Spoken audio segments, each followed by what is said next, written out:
Shabbat Shalom and welcome to the Color of the Week. And this is really exciting. This is the first reading of Devarim, which is the final book of Moses. And actually, it's called the final book of Moses, but it's truly the first book of Moses because unlike the first four books of Torah, this book is actually written by Moses. We're listening to his speech that he gives to the children of Israel before they enter the promised land, and he dies.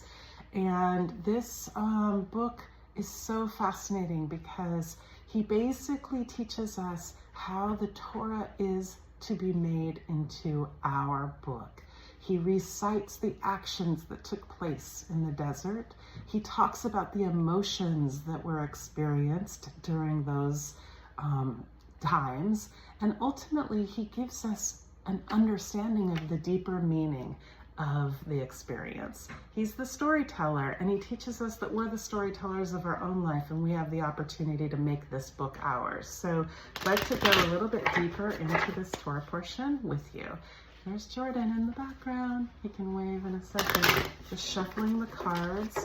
In the actual Parsha, he walks through all of these examples of fictitious places, but points along the journey where major mistakes were made. That was the action. The spies is a serious one. And he covers kind of what the people thought and felt in those moments and how we can learn from those moments moving forward. So I'm going to take the cards, separate them, and it's really worth reading to see kind of how the journey unfolds from his perspective. I highly recommend everyone take time and read this book. But right now we're just going to read into the cards. So the energy of the week that we come into this week with is a sense of humility. So certainly as we prepare for listening to the ways in which our teacher, Moses, guides us, there is an understanding that he has important words to share and that we're ready and willing and want to hear what he can share with us. And that's our job, to listen in this case. The energy that we need to bring into this week, though, is to recognize that this is a gift, that when a person takes the opportunity to reflect on their entire life's journey and the wisdom that they've ascertained, that is a gift to us as we move through and deal with the day-to-day challenges. We can actually receive blessings from the memory and the wisdom of those who came before us, and we need to recognize those opportunities.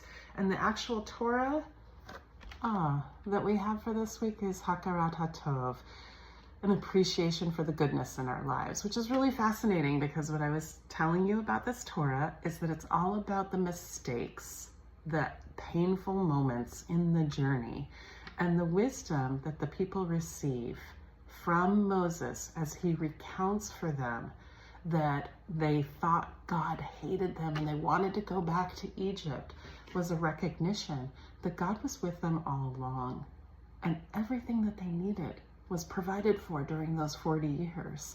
And if we have faith, we can get through the day-to-day challenges that we face with a deeper sense of awareness that what we have, we can appreciate, and that can guide us through the challenges.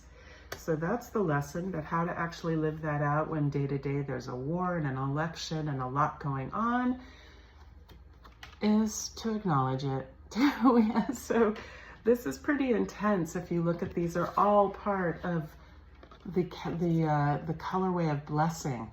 So recognize the gifts, practice living in appreciation, and the way to practice that is to acknowledge that which we are lacking.